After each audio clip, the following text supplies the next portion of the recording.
Así que vamos a empezar con el primer tema de hoy. El primer tema de hoy es algo de lo que ya hablamos antes, que posiblemente ustedes ya tengan el concepto claro de qué es, y son los scopes. Hoy vamos a hablar acerca de los scopes, así que voy a quedar por acá un archivo, voy a colocar tema 4 y voy a colocar scopes.js para que me lea el formato. Voy a limpiar y cerrar esto por acá. Y vamos a empezar con el scope. El scope, como hemos dicho, existen dos scopes. En realidad hay muchos. Hay uno que es global, función, bloque y código. Pero en realidad solo vamos a enfocarnos en dos, en el global y el local. Entonces, para hacer una prueba, yo voy a colocar una variable. Voy a colocar primer nombre y voy a colocar el nombre de mi gata, que se llama Iskra. ¿Vale? Y voy a hacer una función. Ya sabemos cómo se crea una función declarativa. Voy a colocar una función que se llame dar, por ejemplo, dar nombre completo. Y en esa función voy a colocar dentro de la función una variable llamada segundo nombre. Y aquí en el segundo nombre le voy a colocar el segundo nombre de mi gata, que es Fernanda. Y voy a retornar, ya hablamos del return. El return son las funciones. El return es la forma en la que podemos decirle que esa función me da a generar algún dato de regreso. Entonces aquí voy a colocar la plantilla literal y voy a colocar signo pesos de primer nombre, espacio y lo mismo para concatenar el segundo nombre. Va a aparecer el primer nombre y el segundo nombre de regreso. Recordemos que con return le decimos a la función que esa función es de tipo string o me va a regresar un dato tipo string. Si no colocamos ningún return, esa función se volvería de tipo void, o sea vacía, o sea que no va a generar ningún dato de regreso, sino que solo va a ejecutar un código y ya está. Recordemos la diferencia entre las funciones void y las funciones con return. En este caso, si quiero que me regrese el nombre completo de mi gata. Y evidentemente, cuando yo corra console.log de mi función dar nombre completo, pues voy a obtener el nombre completo de mi gata, que sería Iskra Fernanda, ¿cierto? Ahora, recordemos que, ¿qué pasa si yo quisiera acceder a la variable segundo nombre, que en este momento no se encuentra global, sino que se encuentra dentro de la función dar nombre completo? Pues evidentemente cuando yo corra esto, él no me lo va a permitir, me va a decir que el segundo nombre no está definido. Recordemos aquí que todo lo que se define dentro de una función solo va a poder funcionar o va a ser llamado dentro de esa misma función porque es local. Imaginemos que esto es como un mundo, un pequeño mundo, y todo lo que está por fuera es el universo. Entonces literalmente todo lo que está en este mundo funciona dentro de ese mundo.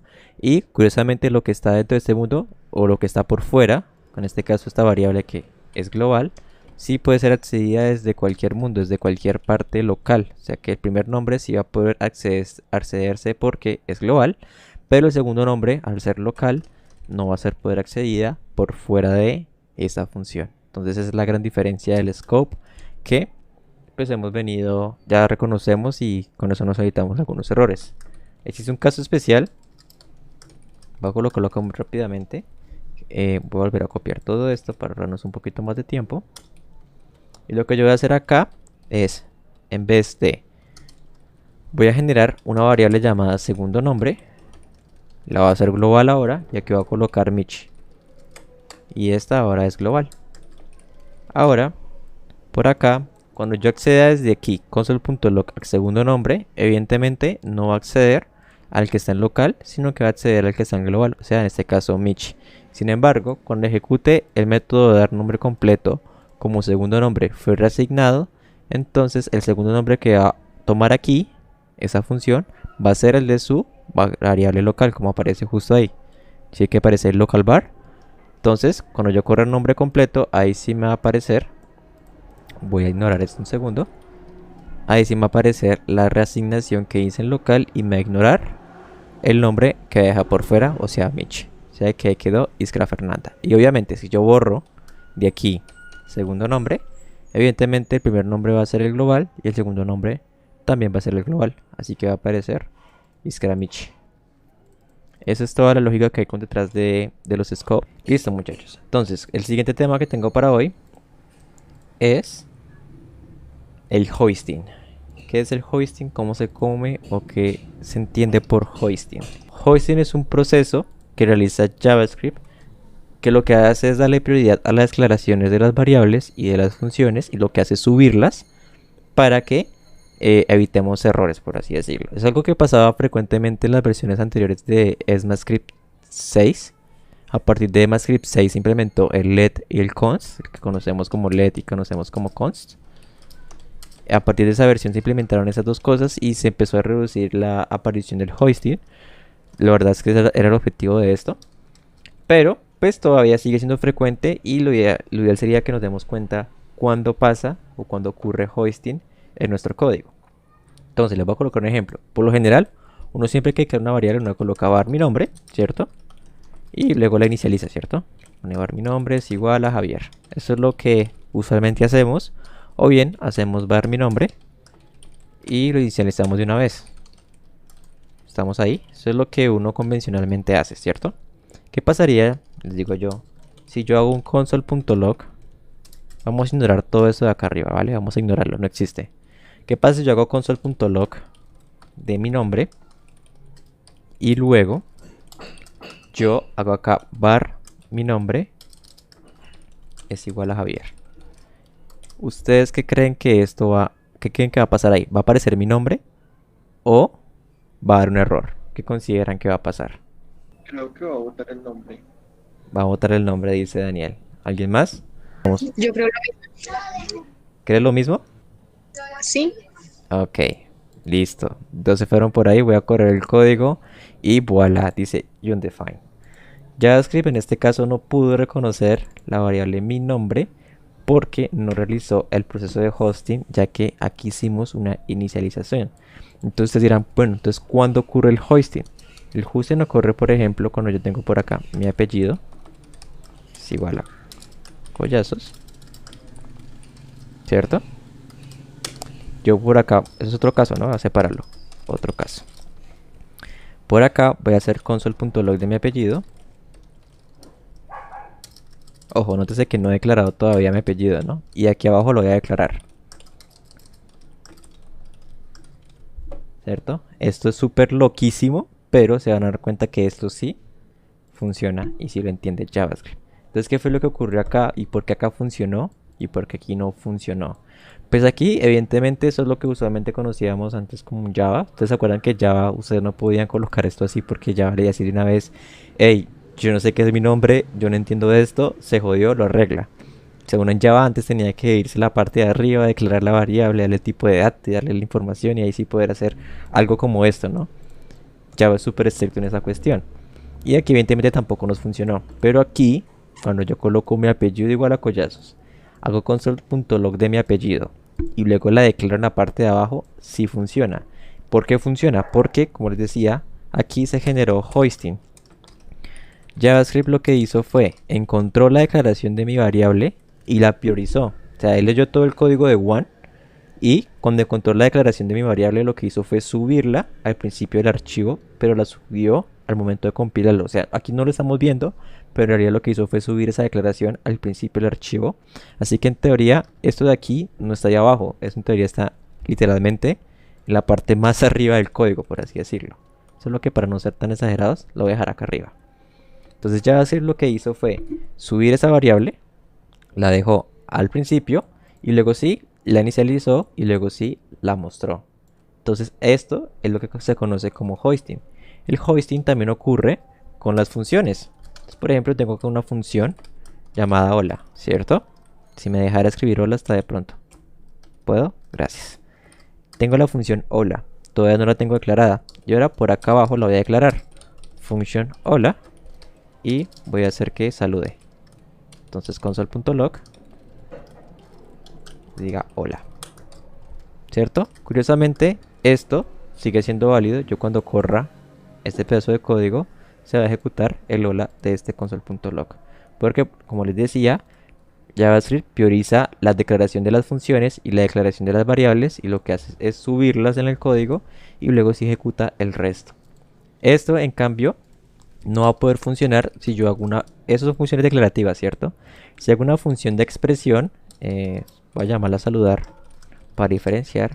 Si hago la función saludar de expresión, esto en cambio no va a funcionar por el mismo caso que habíamos hecho antes con la variable. Saludando. Cuando corra esto, me va a decir que saludar no está definida como una función. Es porque, como les decía antes, cuando las variables son inicializadas al momento, JavaScript no le hace hoisting. JavaScript las deja como está y no le hace ese proceso de subirlas. En cambio, cuando están solitas y declaradas, sí lo hace. Entonces es la gran diferencia entre esto y esto. Esto de acá funciona, esto de acá no va a funcionar.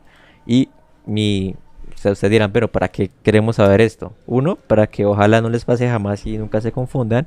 Y dos, porque la regla de esto es que siempre que vayan a declarar variables, háganlo al principio del archivo. Es una buena práctica. Siempre procuren declarar todas sus variables al principio, o al principio del bloque, o al principio del archivo, dependiendo del scope. Pero dejen en la parte de arriba para que no les pase cosas locas como eso que estamos viendo acá. El siguiente tema que les voy a explicar hoy es la coerción. Coerción.js. ¿Qué es la coerción en JavaScript? Ustedes se habrán dado cuenta que cuando antes hacíamos, por ejemplo, variable a es igual a 1 más 2, esto me lo dejaba al final como un string, ¿se acuerdan? Incluso podemos comprobarlo. Yo puedo hacer aquí un console.log de typeof. Recuerden que la función typeof nos dice qué tipo es eso. El typeof de a.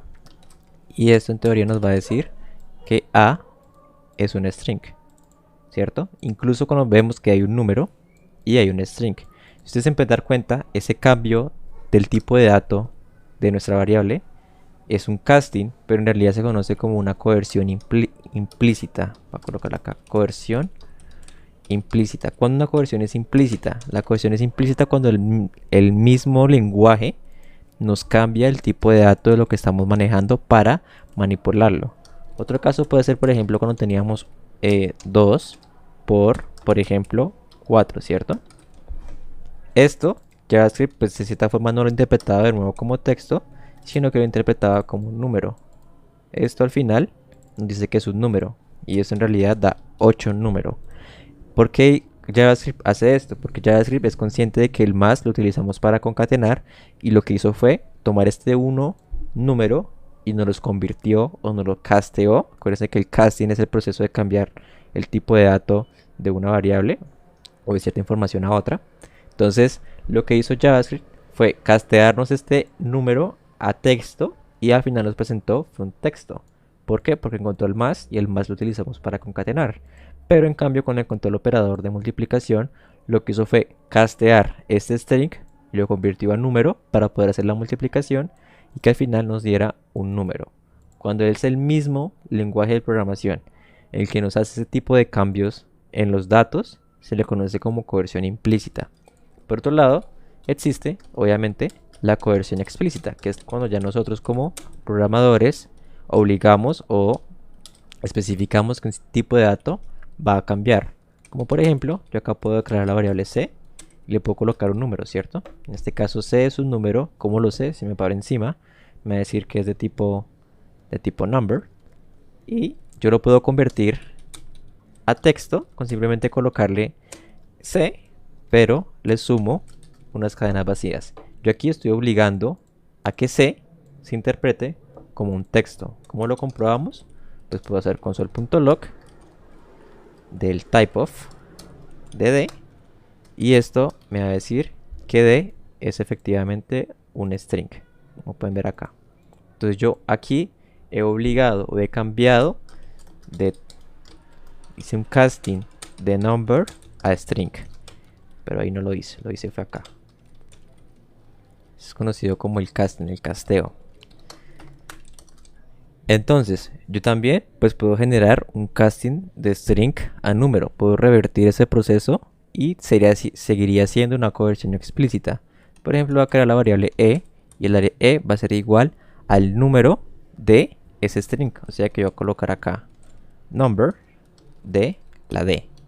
Y con esto estoy generando un casting de string a number. Cuando yo vuelvo a comprobar acá el tipo de la e, pero en e estoy guardando el casteo, estoy cambiando este string que es de a un número, así que al final esto me tendría que dar un número. Voy a correr y en efecto me aparece pues string del primer console y number del segundo console de acá abajo. Entonces, he cambiado el tipo de dato de string a number en simplemente colocar esa función que es ya de una clase específica, un constructor de la clase number. Para continuar, les quería decir que este casting de número a string es válido, pero pues no es la mejor manera de hacerlo. Existe una forma mucho más limpia de hacerlo. Entonces, en este caso, voy a crear la variable f y voy a convertir. Se utiliza el método constructor string y aquí puedo colocar el número que quiero castear string, que es un poco más profesional utilizar esto. Y esto también sigue siendo un casting de número a string, ¿cierto? Y obviamente si yo corro console log de f, me va a decir que es un string. Ahí está, string, que es el primero, number del segundo, string de nuevo del tercero. Te puedo utilizar la función string y aquí el número o lo que sea que queremos pasar a string y va a poder hacer el casteo. Porque es importante saber esto de la coerción explícita y la implícita. La explícita es evidente porque nosotros somos desarrolladores frontend. Nosotros vamos a recibir la información de los usuarios a través de inputs y vamos a tener que de vez en cuando formatearla o cambiarle el tipo de dato. Porque por general la edad, ellos van a colocar edad, el número van a colocar una fecha y eso vamos a tener que pasarlo a tipo de datos date para representar las fechas o a números para representar las edades. Y toda la información que viene a través de inputs o a través de HTML, el lenguaje lo recibe como un string, así que obligatoriamente vamos a tener que aprender cómo hacer esa conversión de tipos de datos. No hay que memorizárselo, uno puede buscar en internet y buscar cómo hacer el casting de tal cosa. Igual a uno le pasa, uno se le olvida, es normal. Pero pues es importante que sepamos cuándo lo hacemos nosotros y cuándo lo hace el lenguaje de programación automáticamente. Entonces hay que tener cuidado con estas coerciones implícitas. Listo. El siguiente tema que les voy a explicar va a sonar chistoso. Se llama truthy. Truthy and falsy. Le voy a colocar la extensión JS para que me reconozca que es un archivo JavaScript. Le puse S, what the fuck. JS. Listo. Vale, voy a cerrar acá, voy a limpiar acá. ¿Qué es esto de truthy and falsy? Resulta pasa y acontece que hay tipos de datos que por defecto contienen propiedades tipo boolean para trabajarse. ¿Qué significa esto de propiedades tipo boolean? Voy a colocarles un ejemplo que es el inicial, que es el mejor por donde empezar, y es el número 0. El 0 por defecto tiene una propiedad de tipo boolean que se interpreta como false. 0 suele interpretarse como false en muchas ocasiones. ¿Cómo podemos saber qué interpreta esto? Hay un método que se llama boolean que nos permite identificar si lo que hay acá adentro tiene un boolean y cuál sería ese boolean. Entonces en este caso voy a colocar el 0 ahí. Si yo corro esto así, no me va a aparecer nada. Entonces le voy a colocar el console.log para que me aparezca qué tipo de dato es. Cuando yo corra esto, me va a decir que el boolean de 0 es de realidad un false. Y así como el 0, hay muchos elementos en nuestro entorno, en ese lenguaje, que tienen esa propiedad de ser por defecto, son por defecto falsos. Porque el 0 se interpreta como un elemento falso. Pues este 0 está muy relacionado con la nulanidad. Cuando algo está vacío, cuando algo es nulo, cuando algo está empezando, literalmente se interpreta como algo falso. Imagínense ustedes que tienen un programa que se ejecuta cuando, digamos, es un programa por una fiesta y solo va a funcionar cuando hayan invitados, ¿no? Cuando hayan participantes en la fiesta.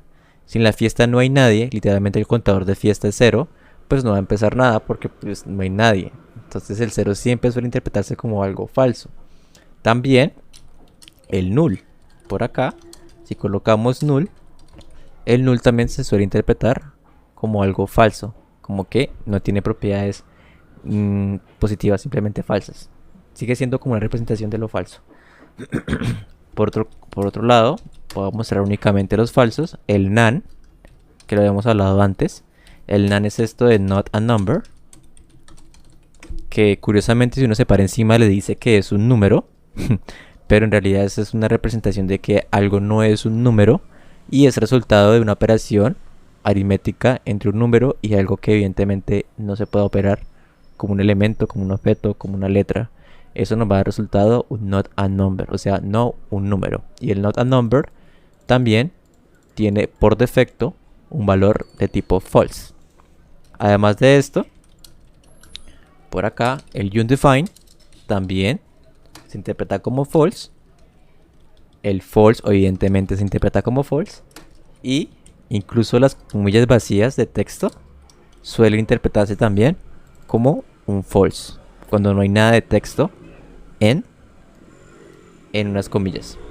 Ahí se interpreta esto como false, esto como false, esto como false. Todo es por defecto. Esos elementos o esos números traen con sí valores false. En cambio, existen otros que por defecto también tienen valores true. En este caso, los verdaderos. Por ejemplo, acá teníamos el 0. ¿Qué pasa si yo coloco un 1? El 1 en cambio, sí me lo identifica o sí lo comprende como un elemento o una propiedad true. Y no solamente el 1, literalmente cualquier número que sea diferente a 0 se interpreta con un valor de tipo true. Súper rara la cuestión, pero ocurre. ¿Qué otro valor?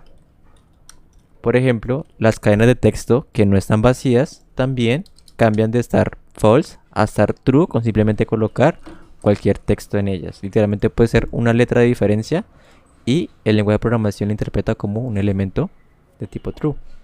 También, algo muy curioso de esto, que es el que más me genera curiosidad, son los arreglos. Yo puedo aquí agregar un arreglo vacío literalmente y el lenguaje me va a tomar eso como true. Es algo muy curioso porque incluso las cadenas de texto como los strings son en realidad un arreglo de letras, ¿no? Cuando uno coloca la palabra Javier, lo que está haciendo es un arreglo de 5, mentira, de 6 caracteres. Un arreglo de la J, un arreglo de la A, un arreglo de la B, todos unidos en un solo arreglo. Es como si tuviéramos esto, literalmente. Así es como funcionan los... ¿Cierto? Así es como funcionan los arreglos en realidad. Los strings. Es como si tuviéramos esto en una sola cosa. Al menos en Java funcionan así. Esto de aquí es lo mismo que tener aquí Javier. Exactamente lo mismo. Y aunque esto sea un arreglo, aunque el texto de acá sea un arreglo sin nada, justo como acá, esto lo interpreta como un falso. Eso es lo curioso.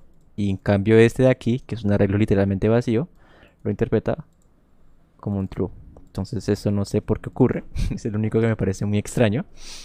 Pero funciona. También ocurre con los objetos. Y ocurre, muy curiosamente, con las funciones. Yo puedo colocar acá una función anónima. Y la función anónima me la va a lograr interpretar. Creo que me pasé de paréntesis. Function. Ah, me faltó la T. Acá, function. Listo. Esto me lo interpreta también como true. Muy curiosamente. Entonces es algo que hay que tener en cuenta. ¿Por qué? Porque pues va a ser muy útil para nosotros cuando empecemos a trabajar con las condicionales. Y nos va a facilitar de vez en cuando cierto manejo. Pero sí es algo que es bastante curioso y bueno tener en cuenta. Aquí como les decía, esta función, aunque esté sola, igualmente yo puedo colocar un return false acá si quiero. Si quiero, ¿no? Puedo colocar return false. Y eso igualmente me lo sigue interpretando como un true. Entonces es súper loco lo que ocurre aquí con las funciones. Pero lo que quiero llegar, y la conclusión de todo este tema de los true y false, es que hay elementos que por defecto tienen propiedades true o false y nos van a ayudar de vez en cuando a ahorrarnos un paso más en alguna condición o algo por el estilo. No sé si tengan alguna duda, algún experimento que quieran intentar o si quedó claro hasta ahí. Si quedó claro o repito. Yo tengo una duda. Dime. Un número negativo queda true. Un número negativo. Excelente pregunta.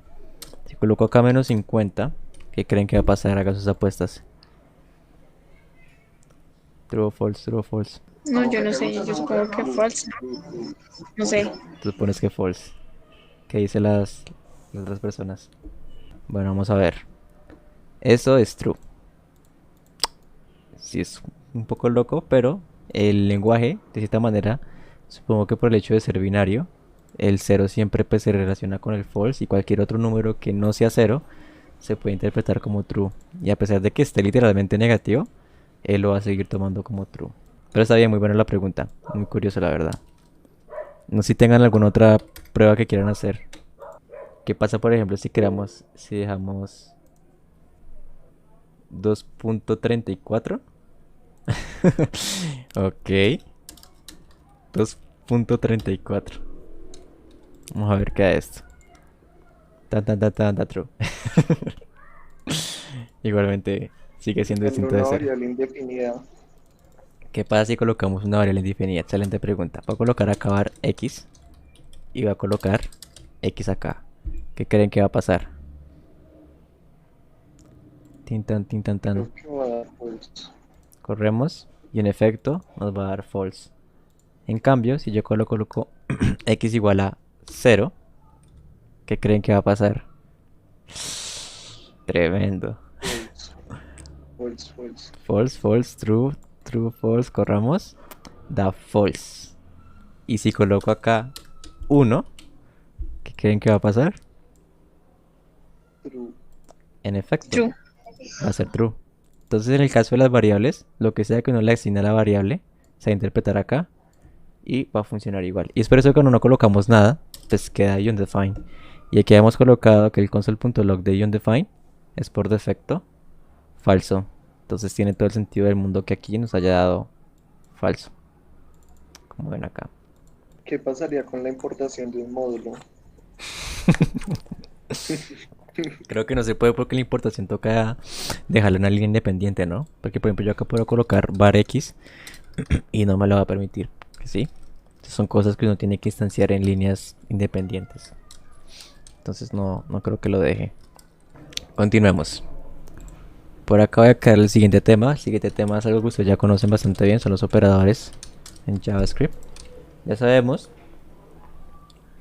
que están los básicos operadores aritméticos.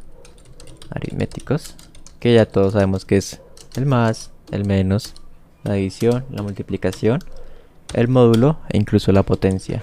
Algo curioso de estos operadores aritméticos es que son conocidos como pues operadores binarios, ¿no? Porque solo realizan operaciones entre dos elementos y nada más, como ustedes pueden ver acá. Incluso podemos colocar acá otra operación que puede ser por ejemplo 3 más 2.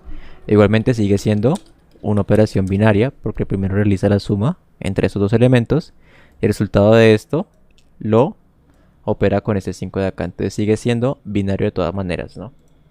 Y por acá ya conocemos cómo funcionan cada uno de ellos. Tenemos el módulo. Ustedes saben para qué sirve el módulo, ¿cierto? Los escucho. ¿Para qué sirve el módulo? Para sacar el recibo de una división. Exacto. Sí. Bueno, ¿para qué muestra el recibo? Sí, no, tal vez, no estoy seguro. Es que tengo una definición. A mí siempre se me ha dicho que él interpreta el residuo de una división, pero si le dice si tiene o no tiene residuo, más no sé si le da el residuo. Tengo esa duda. Exacto. Creo que le dice si tiene o no tiene residuos. Como para Exacto, saber si. solo puede dar 0 o Por 1. ejemplo, nosotros lo hemos utilizado para ver si es un número par o impar, más que todo para eso. Exactamente, es el uso del módulo. Pero no estoy seguro si les da el residuo. Creo que no les da el residuo. Solo dice 0 o 1. Dice eso tiene residuo o eso no tiene residuo. Creo que es Python, así. pero sí lo dice, pero aquí no lo he visto en JavaScript. Bueno, ahí queda la inquietud para que lo consulten. Y pues finalmente está la potencia, que ya interpretamos esto fácilmente como es lo mismo que decir, teníamos 2 por 2 por 2 por 2, ¿cierto? Y si fuera 2 a la 5, pues aquí incluiría 1 por 2. Entonces para ahorrarnos todo esto, JavaScript lo facilita con simplemente colocar dos veces el símbolo de la multiplicación. Entonces, así es como se realizan las potencias. El más, como ya hemos dicho antes, nos permite de nuevo concatenar. Esa es una utilidad extra del más. Concatenar. Y por acá tenemos el símbolo de la negación, que sería un símbolo de exclamación, ¿cierto? Con la negación podemos convertir cualquier propiedad boolean, invertir cualquier propiedad boolean. Así que si yo tengo acá true, yo puedo convertir eso true a false con colocarle la negación, haciendo todo lo contrario a true. Entonces todo lo contrario a true es lo mismo que decir que es false, ¿cierto? Y la negación de false, pues evidentemente es lo mismo que decir que true. Así que sería diferente acá y así tendríamos una proposición totalmente lógica. Que la negación de true es diferente a la negación de false, que es igual que true. Uff, tremendo. Pero bueno, ahí tenemos la negación. Esta es la negación. Invierte cualquier propiedad boolean o tipo boolean, que también es bastante útil más adelante. Tenemos los operadores de asignación, que ya todos lo conocemos, y el único que existe, que es el igual, ¿no? Con el igual nos permitimos asignarle a esta variable el contenido, en este caso un número 1. Ese es el operador de asignación por defecto. Y tenemos los operadores de comparación, que ojo, los operadores de comparación son extremadamente frecuentes cuando utilizamos condicionales.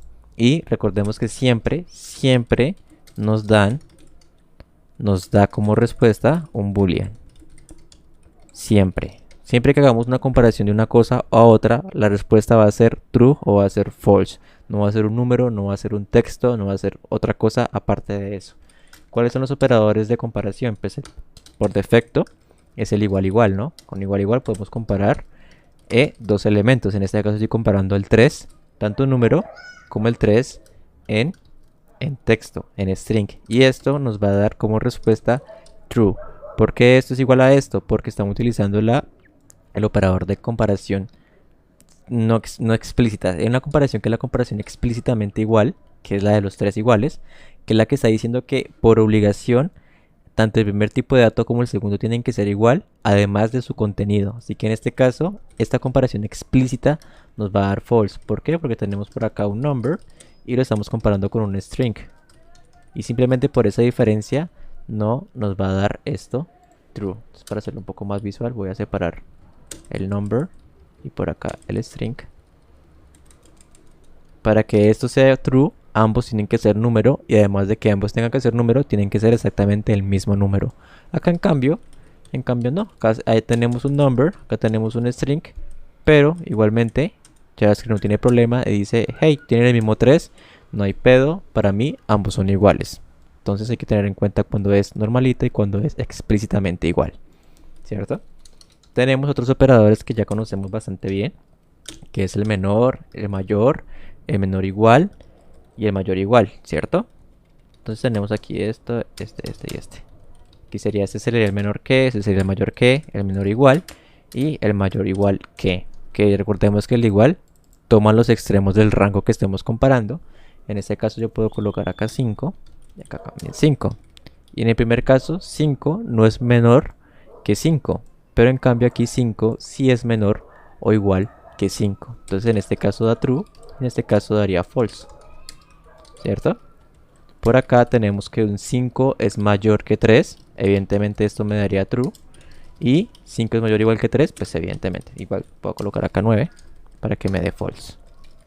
5 no es mayor o igual que 9, entonces esto da false. Y como ustedes se pueden dar cuenta, cada uno de estos nos va a decir bien o mal true o false de resultado. No nos puede dar un número. No podemos decir que 5 menor que 5 es igual a gato, o que 5 mayor que 3 es igual a hola. No nos va a aparecer eso jamás. Siempre va a ser true o false, porque es así como funciona la lógica en este caso. Por acá tenemos otros dos operadores que también son de comparación, pero en este caso lo que hacen es comparar premisas. Premisas es algo que por defecto se interpreta o que tiene un valor tanto true o false. Entonces aquí estoy comparando la premisa A y la premisa B. Para que estas dos me den true, para que esto me dé true, ambas tienen que ser true. Entonces, para que esto me sea igual a true, explícitamente igual, estoy diciendo que tanto A como B tienen que ser iguales porque estamos utilizando el AND. Eso lo pueden ver más a fondo a través de las tablas de la verdad, si alguna vez lo tocaron. Tablas de verdad. Son ejercicios de lógica que tienen sus reglas. Aquí están las reglas. La negación, la conjunción, la disyunción. Y siempre es así, siempre hay una premisa, una segunda premisa y siempre se empiezan a hacer cambios en esa cuestión. Yo podría darles un curso de lógica así, me puedo demorar 3 meses y todavía nos pueden faltar temas, porque eso tiene una cantidad increíble de temas y cosas por ver.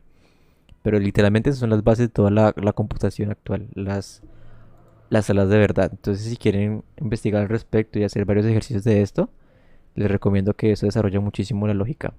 y funciona en la vida real y funciona en todas partes. Son reglas súper importantes. Pero así mismo como funciona esto es como funciona lo que estamos haciendo acá, que significa que tanto A como B, para que eso sea verdadero, tienen que ser verdaderos, o si no, no se va a cumplir. Si es falso y es verdadero, no nos sirve. En este caso, ambos tienen que ser verdaderos. Caso contrario, en que utilizamos el otro operador, que en este caso sería el O. En el caso del O, esto puede ser true siempre y cuando uno de los dos elementos de aquí, tanto A o B, sean true, sea conocido como OR, ¿cierto? Entonces, si cualquiera de estos dos es true, toda la premisa se puede interpretar como true. En cambio, para que toda esta premisa se pueda interpretar como true, ambos tienen que ser true. Y eso se aplica en todo momento. Por ejemplo, de la segunda, imagínense ustedes que tienen que salir, ¿no? Y ustedes tienen una premisa que siempre que esté lloviendo o que haga mucho sol, ustedes sacan la sombrilla. Y yo mismo lo acabo de decir. Si está lloviendo o hace mucho sol, yo saco la sombrilla. Entonces la interpretación ahí es súper sencilla. A podría ser está lloviendo y B podría ser hace sol. Y si cualquiera de las dos está ocurriendo, pues verdadera, yo pues voy a generar un efecto que sería sacar la sombrilla para poder salir y no mojarme o no quemarme dependiendo del caso, ¿cierto? Así funciona literalmente todo en este mundo de la computación. Ya más adelante vamos a profundizar en eso, pero les recomiendo mucho leer acerca de las tablas de la verdad. Aunque yo creo que ustedes ya les han explicado un poquito de eso al menos. Ahora, también tenemos una que ya conocemos bastante bien, que son los operadores de incremento. Tenemos el más, que nos permite incrementar en 1. Tenemos el edad más igual 2, que en este caso es lo mismo que tener edad igual a edad más 2. Y funciona tanto con cualquier operador aritmético como con cualquier número. Podríamos tener incluso aquí que edad puede ser por igual a 50 y lo que estaríamos haciendo sería edad igual a edad por 50. Es una forma mucho más fácil de manipular los datos de las variables si queremos incrementar o disminuir o cualquiera de esos casos que tenga que ver con operaciones lógicas. Entonces todo esto que estamos viendo acá nos va a facilitar tanto la manipulación de variables como la forma en que interpretemos las condicionales, que es lo que vamos a ver justo ahora. Y pasemos a nuestro cuasi último tema ya para terminar. ¿Qué más les tengo para hoy, muchachos? Vamos a hablar, como hace un momento les decía, acerca de los condicionales, y para hablar de condicionales hay que hablar de if, de los ifs. Entonces, como les decía, los if nos permiten evaluar condiciones de verdadero o falso y de esa manera ejecutar o realizar una acción dependiendo si la condición, pues como les digo, es true o es false. Entonces hablemos un poquito de la estructura del if, ustedes ya la conocen. Para crear un if, utilizamos la palabra reservada if, abrimos paréntesis y abrimos los corchetes. Aquí iría el bloque de código que se ejecuta si la premisa es verdadera. Premisa no, vayamos a la condición. Si la condición es verdadera, ¿cierto? Entonces, ¿dónde va la condición? Pues evidentemente dentro de estos corchetes. Aquí va la condición que queremos evaluar. ¿Qué es una condición? Pues puede ser una comparación, puede ser cualquier cosa que nos retorne un valor verdadero o falso, justo como lo vimos tanto en los operadores cuando comparamos y como los true y false que hablamos antes. Cualquier cosa que se pueda interpretar con true o false puede funcionar para realizar una condición. Y la segunda parte del if sería el else, que es lo contrario o lo que debería ocurrir en caso de que la primera condición pues no se cumpla. O sea, lo que ocurra acá, bloque de código que se ejecuta si la condición no se cumple. Acá puse verdadera. Listo. Esa es la estructura básica de un if. Y aplicando un poquito lo que vimos antes, el tema de salir y sacar la sombrilla, yo puedo crear una condición perfectamente para eso. Entonces para ello voy a crearme fácilmente dos variables, una que diga está lloviendo, que va a ser false para indicar que no está lloviendo, y voy a colocar una variable que diga está soleado y la voy a colocar también al false. Entonces yo para simular el mismo que habíamos dicho antes aquí lo único que voy a hacer es que si está lloviendo o está soleado, yo voy a sacar la sombrilla. Sacar la sombrilla. ¿Cierto? Si no, entonces no voy a sacar nada. No, pues sí, porque ¿para qué la saco si no está ni lloviendo ni está soleado? Entonces no voy a sacar nada. ¿Cierto? Si corro esto, pues evidentemente no voy a sacar nada porque no está ni lloviendo ni está soleado. En cualquiera de estas que llegue a ser true, yo sí voy a sacar la sombrilla. ¿Cierto? Sacar la sombrilla. Así es como funcionan las estructuras if y es súper sencillo de entender y aplicar. Hay contradicciones, ¿no? Por ejemplo, contradicciones en nuestro... Una contradicción podría ser que, por ejemplo, esté lloviendo y yo me como un pan. Eso es una premisa contradictoria, creo que sin lógica, porque una cosa de comer pan no tiene que ver con la otra, entonces no se puede realizar ese tipo de comparación entre las dos premisas. Incluso podría decir que si está lloviendo y al mismo tiempo está soleado, podría ser incluso contradictorio porque no se puede generar una cosa a la vez que la otra. Sí, puede haber casos en los que llovizne y haga sol y se aparezca el arco iris hermoso que ya hablamos, pero que esté lloviendo fuerte y a la vez esté soleando fuerte, lo dudo. Entonces ahí se generan contradicciones. Entonces siempre tiene que ver mucho la lógica ahí y tengan mucho en cuenta que lo que van a comparar dentro de sus if. Yo por acá tenía un ejemplo para ustedes. Digamos que tenemos un bar. Tenemos el bar Los Debs. Entonces nuestro bar Los Debs tiene una promoción. Y el bar le da una promoción de que todo el que tenga 18 años tiene derecho a un shot gratis. ¿Cierto? Se le recibe con un shot gratis. Entonces yo por acá, para ejemplificar mejor mi ejemplo, voy a crear una variable edad para la persona que vaya a ingresar a el establecimiento. Y voy a colocar, pues, primeramente la condición de la promoción. Voy a colocar si esa persona tiene exactamente, precisamente y explícitamente 18 años, yo le voy a decir, hey, tienes un shot gratis, ¿no? Tienes shot gratis. Un shot, un mojito, lo que quiera, pero lo tiene. Listo, yo por acá puedo generar un else que diga, bueno, pues si no tiene 18 años, pues no puede entrar, ¿cierto? Pero ojo, aquí mi condición quedaría un poco vacía. ¿Qué pasa si yo no tengo 18 años, pero yo tengo 20, o tengo 30, o tengo 40? No voy a poder entrar igualmente porque no tengo explícitamente los 18 años. Entonces aquí podemos aplicar una cadena de if un poco más larga con la n cantidad de condiciones que queramos. Yo aquí puedo incluir una condición con un else if y agregar una condición adicional para que se evalúe, y es que si mi edad es mayor de 18 años, pues igualmente voy a darle la bienvenida al usuario, es decir, bienvenido a DevShots, llamémoslo así mejor, DevShots, me gusta más DevShots que los Devs es el restaurante de la otra vez. DevShots. Listo. No, dejémoslo así. DevShots. Ajá. Tremendo ese nombre. Ideas de negocio que prosperan. Y como ustedes pueden ver acá, si la persona tiene exactamente 18 años, pues tiene un shot gratis. Si la persona es mayor que 18, pues se le da la bienvenida porque cumple con la edad. Y en cambio, si no cumple con ninguna de las dos condiciones, es decir, no tiene ni 18 años, ni tampoco es mayor de 18, entonces toca decirle que no puede entrar al bar. Si corremos esto, evidentemente nuestra persona va a tener un shot gratis. Y asimismo, si yo le aumento la edad aquí, por ejemplo, a 20, no le vamos a dar el shot gratis, pero sí le vamos a dar la bienvenida a DevShots.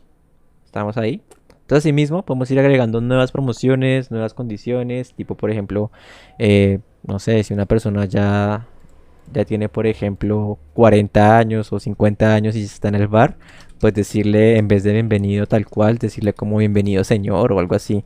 Como, sí, con 40 yo creo que sería el límite.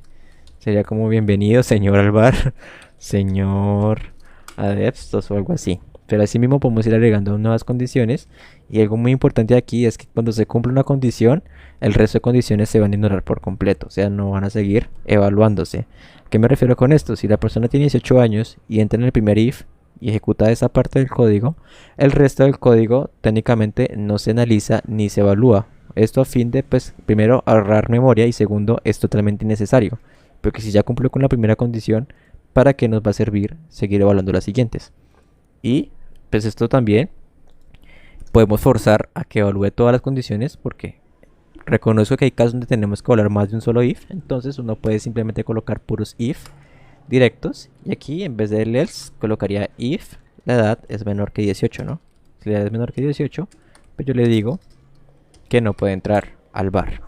¿Qué pasa con esto? Este tipo de estructura es un poco mal vista porque estamos obligando a la persona a pasar por todos los casos aun cuando no cumpla con ellos. Y según mi profesor Saúl de la Universidad de Ibagué, que admiro muchísimo y es un genio, esto me hubiera regañado hace rato y me hubiera pegado ya porque eso está pues mal hecho. Si yo no necesito explícitamente tener que evaluarlos todas, lo mejor es que los meta en una cadena de if. Porque, listo, ustedes dirán, bueno, es una persona, son 4 if, al sistema pues no le importa nada. Pero ¿qué pasa, por ejemplo, si tenemos, no sé, 500.000 usuarios que tienen nuestra aplicación para entrar al bar y los 500.000 usuarios pasan por esos 4 if? Pues obviamente la complejidad se va a ir aumentando y puede que nuestra aplicación se empiece a colgar un poco más de lo normal. Esto, de cierta manera, es igualmente memoria desperdiciada. Entonces lo ideal es que si ustedes pueden, dejen todo en una cadena de else, if. ¿Para que en el caso de que siga una condición, no saltemos el resto de condiciones, ¿no? Ese sería, en caso ahí, mi recomendación y mi consejo, y se dan cuenta que es súper sencillo de entender el tema de los if. Ahora les voy a explicar una forma distinta de generar un if, que es el operador ternario. El operador ternario es una forma que nos permite escribir un if, else, en una sola línea y directo, de una, rápido y concisos. Teniendo en cuenta el ejemplo anterior, voy a crear un operador ternario para simplemente evaluar si la persona tiene 18 años, puede entrar, si no tiene, no puede entrar. Es lo único que voy a evaluar. Así que para crear un operador ternario les vamos a la estructura. Uno coloca primero la condición que quiere evaluar, coloca el signo de pregunta, que es importantísimo, coloca acá el resultado, si da true esa condición, o acá iría lo otro, voy a colocarlo así para que sea mejor. Acá iría el resultado en caso de que esta condición aquí dé true, y aquí iría el resultado en caso de que la condición dé false. Sería todo lo que hay que hacer ahí con el operador ternario, ¿cierto? ¿Cómo veríamos esto? Más amigablemente. Para verlo más amigable, yo puedo cerrar la misma condición de ahorita. Puedo decir que var edad es igual a 15 años, ¿cierto? Y va a colocar la condición, si edad es menor que 18, signo de pregunta. Entonces, si esto es true, bueno, quiero hacerla mejor. Si la edad es mayor que 18 años y esto es true, significa que le va a dar la bienvenida a la persona, ¿no? Puedes entrar al bar. Sería lo lógico. ¿Por qué? Porque si la edad de la persona es mayor que 18, el resultado sería true, significa que puede entrar. Si el resultado es false, diría, lo siento, no puedes entrar. No puedes entrar. ¿Cierto? Pero ojo, estoy generando aquí dos strings. Un string por acá y otro string por acá. Como estoy generando strings, literalmente retornándolos directamente, yo eso lo tengo que meter en una variable que se llame, por ejemplo, mensaje final. Y yo por acá puedo hacer console.log de mensaje final para ser un poco más claros y sencillos con el código. ¿Cierto? Entonces, ¿qué hicimos acá? He aplicado lo del operador ternario, que simplemente es colocar la condición que ven acá, signo de pregunta, el resultado o lo que yo quiero que pase si esto es true y lo que yo quiero que pase si esto es false. Lo que estoy haciendo aquí es retornar este mensaje en caso de que esto sea true o este mensaje en caso de que esto mismo sea false. Lo he hecho todo, he hecho un if embebido en una sola línea de código y el resultado lo meto en una variable llamada mensaje final. Si yo corro esto, evidentemente la persona no va a poder entrar porque tiene 15 años. Si yo le cambio la edad a 50, evidentemente la persona va a poder entrar al bar. Así es como utilizan los operadores ternarios en esta cuestión. Y lo último que les voy a explicar por hoy es el switch. Ya casi nos vamos. Es lo último que les voy a explicar.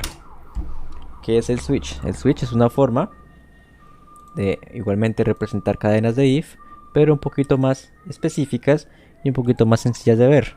Les voy a mostrar acá la estructura de un switch. ¿Cómo hacemos un switch en JavaScript? Utilizamos la palabra reservada switch, utilizamos los paréntesis y haríamos el cuerpo. En este caso, dentro de los paréntesis va a ir lo que sea que vayamos a evaluar. Así lo voy a colocar por ahora, lo que vayamos a evaluar. Y eso que vayamos a evaluar puede ser una variable, y eso que vayamos a evaluar tiene que pasar por una serie de casos que nosotros definamos. Un caso es técnicamente una condición específica que queremos que tenga ese elemento que vayamos a evaluar. Así que para simplemente crear los casos, utilizamos la palabra case, que está reservada igualmente, lo que sea que queremos evaluar en ese caso, y utilizamos dos puntos. Y aquí abajo iría el bloque de código que se ejecuta cuando el caso se cumple. Y por obligación tiene que ir un break al final de ese bloque. Y lo mismo podemos hacer con cuantos casos queramos. Voy a formatear esto rápidamente. Format document. Podemos tener 1, 2, 3, 10 casos, los que sean necesarios. Y por defecto vamos a dejar un caso llamado default, que es, si ninguno de esos casos se cumple, por defecto se va a ejecutar este bloque de código acá. Entonces, bloque de código que se ejecuta si ninguno de los casos anteriores de los casos se cumple. Esa es la estructura básica de un switch case. ¿Qué es en teoría un switch case? Es un if un poquito más elaborado, un poquito más visual y mejor de utilizar. Entonces, para ser un poco más práctico y saber exactamente cómo se utiliza, yo he creado por acá un ejemplo del switch case. Entonces voy a crear una variable llamada centímetros y aquí voy a tener una medida. Por ejemplo, voy a tener 100 centímetros acá. Y voy a generar un switch case que me evalúe esa variable de centímetros en distintos casos. En este caso ya puse la variable de centímetros ahí para evaluarla. Y el primer caso que voy a evaluar es cuando centímetros sean igual a 100. Si mi medida son 100 centímetros, yo voy a decir por consola que lo que tengo es un metro. Tengo un metro. Y voy a hacer el break. Ya hemos dicho, es obligatorio colocar el break ahí. De la misma manera, voy a hacer un caso en el que tenga 1000 centímetros. Cuando tenga 1000 centímetros, yo en vez de decir que tengo un metro, lo que voy a decir es que tengo un decámetro. En ese momento serían 10 metros. Y así mismo, puedo ir generando varios casos en los que pueda evaluar mi variable de centímetros. Voy a dejar esto por acá. Cuando sean 10.000, entonces lo que tengo es un hectómetro. Y finalmente el último caso es cuando tenga 100.000 centímetros, es lo mismo a tener un kilómetro. Y si no es ninguno de esos casos, pues yo no voy a poder identificar qué es. Simplemente voy a decir que no estoy seguro de que sea esa medida, ¿no? Se va a colocar acá, no estoy seguro, ¿cierto? Entonces tenemos acá la variable con los centímetros. Voy a dejar eso un poquito más abajo. Y cuando yo corra esto, pues evidentemente va a pasar por el primer caso en el que los 100 centímetros equivalen a un metro. Y cuando corra acá me va a decir, tengo un metro. Igualmente, si yo cambio estos 100 por un 100.000, bueno, por un 10.000 en este caso, me va a decir que tengo un hectómetro. Si coloco un número distinto a estos casos que puse acá, pues ahí se va a alterar mi switch case y no me va a mostrar ninguno de esos casos, sino que me va a mostrar el caso por defecto, que es, no estoy seguro de cuánto tengo en esa medida. Y así es como funciona en grandes aspectos un switch case. ¿Qué pasa si le quitamos los breaks a los case, no? ¿Qué pasaría ahí? Porque está necesario. Se los voy a quitar y les voy a enseñar qué es lo que ocurre. Si corro así con la medida en 23, él directamente se va a pasar al default y no va a pasar nada grave. Me va a decir no estoy seguro porque no pasó por ninguno de los casos. Pero si por casualidad llega a pasar por uno de los casos, fíjense lo que va a pasar. Voy a correr esto y voilà, me muestra tanto el primero como todos los casos que siguen e incluso me muestra el default. Entonces se buguea totalmente esa vaina cuando no tienen los breaks. Algo curioso es que, por ejemplo, si empieza desde caso 10.000, voy a colocar acá 10.000, solo me va a mostrar este mensaje y los que queden restantes, que es algo medio loco. Voy a correr y aparece, tengo un hectómetro, tengo un kilómetro y no estoy seguro. Lo importante aquí es que siempre que manejen el switch case y estén definiendo un caso, coloquen los breaks y no dañen la estructura que es. En la siguiente clase vamos a hablar de arrays, de arreglos. Vamos a especificar, vamos a profundizar muchísimo más en arreglos.